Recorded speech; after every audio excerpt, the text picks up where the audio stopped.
Once again to my class of BA Part 1. We are studying Paper 1 Section B and we will be continuing with our poem Our Casuarina Tree by Toru Dutt.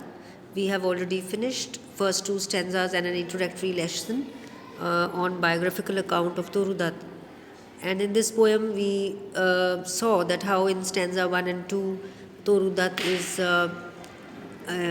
as a poet of nature, points out about the beauty of the garden in her home in Calcutta, and especially the casuarina tree, which holds a special uh, in her memory because of her childhood time which she spent under the tree. And in stanza 3, we will study that how more deeply this casuarina tree holds a special place in the poet's heart.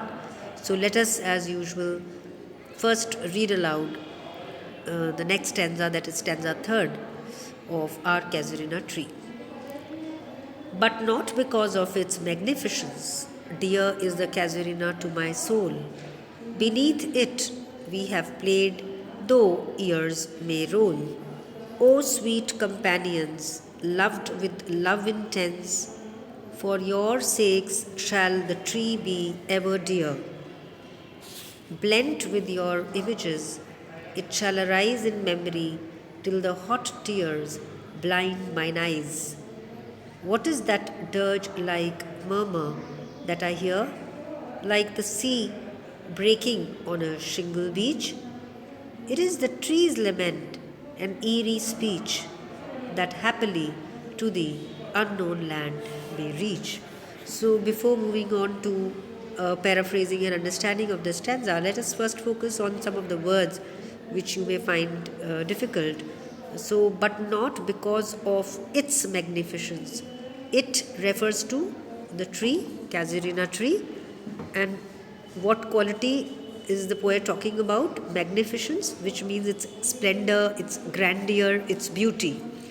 So she's saying that not only just because of the beauty, the magnificence, the grandeur of the casuarina tree, that is not the only reason why the casuarina tree is so dear, so near to my soul. My means the poet, soul means the heart. So it's not just because the beauty of the tree is such that it is so dear to her, but because beneath it we have played. So who have played? Toru Dutt and her brothers and sisters who are now no more with her. They have died an early death, as we have read from her biography. So she remembers this tree more dearly because of the memories of her siblings who have played together under the tree. Though years may roll, so years may roll, whatever number of years may pass away, but the memory of that childhood playtime with her brothers and sisters is still active in her heart. Oh, sweet companions, loved with love intense. So they were the companions, they were the playmates, her brother and sister, and she remembered them with a lot of love. For your sakes shall the tree be ever dear. So it's because of the memory of the friends and the brothers and the sisters who had played that this tree is so dear to her. Blent with your images, mixed with your images, it shall arise in memory till the hot tears blend mine eyes.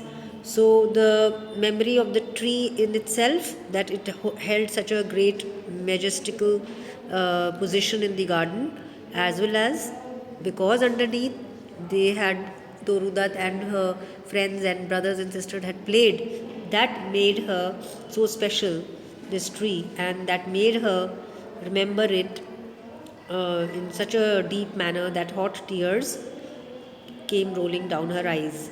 What is that dirge like murmur? Dirge like, that is a mourning or funeral song in a murmur that I hear, like the sea breaking on a shingle beach. So, like a shingle means the beach side where the crabs they come. So it's like a mourning or a funeral song coming when she is in a European country. She hears this very mournful, sad song that she feels is coming through the sea waves on the sea beach. While she's on the sea beach in a European country, she hears this sad song. So, what is this song? Where is it coming from? So, it is the trees lament an eerie speech. Eerie, something which causes a feeling of mystery and fear. So, it is the trees lament, pain, mourning, or weeping, an eerie speech that happily, by chance or by accident, to the unknown land may reach. Which is the unknown land? That means now that she is in the country away from India and her hometown, that is Calcutta. So still she is able to, standing there on the beach, hear the song which is filled with pain, and that is coming from the tree. So this is a symbolic way of representing the pain she feels of being away from that tree and the memory of the childhood. So many years have passed since her childhood, but the love is so great that she still remembers her. So this tree is mixed with the memories of her dead brother and sister, as well as the tree itself. She listens to the sad murmur of the tree and thinks that its murmur is just like the noise of the sea that strikes against the beach covered with pebbles. The sad murmur of the lamenting tree is very strange and may reach the land of the dead. That means people who have gone away.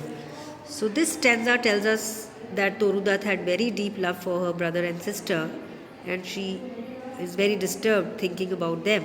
The simile in which she compares the murmur of the tree to the sea waves striking against the sea beach full of pebbles is very suggestive, and the rhyme scheme of this stanza again is A, B, B, A, C, D, D, C, E, E.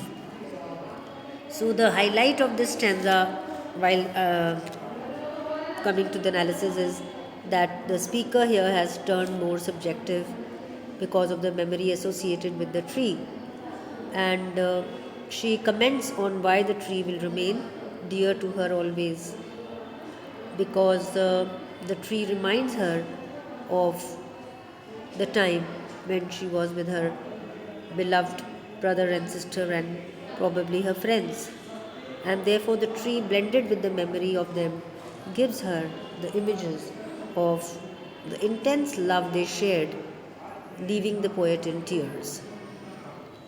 And the poet mourns for those departed souls as she thinks down the memory lane and imagines that the tree shares her loss, which she hears as dirge-like murmur, a sad song resembling the waves which break on a pebble beach.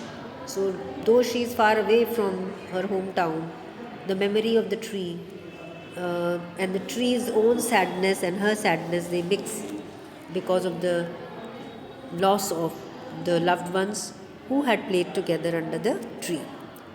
So as always, I would like you all to read this stanza again and underline the difficult words and note them down in your diary and keep memorizing them, so that whenever they come next time you are able to at least remember them. So with this we come to the end of explanation of stanza 3, and 2 more are left which we will take up subsequently in the next videos. Thank you.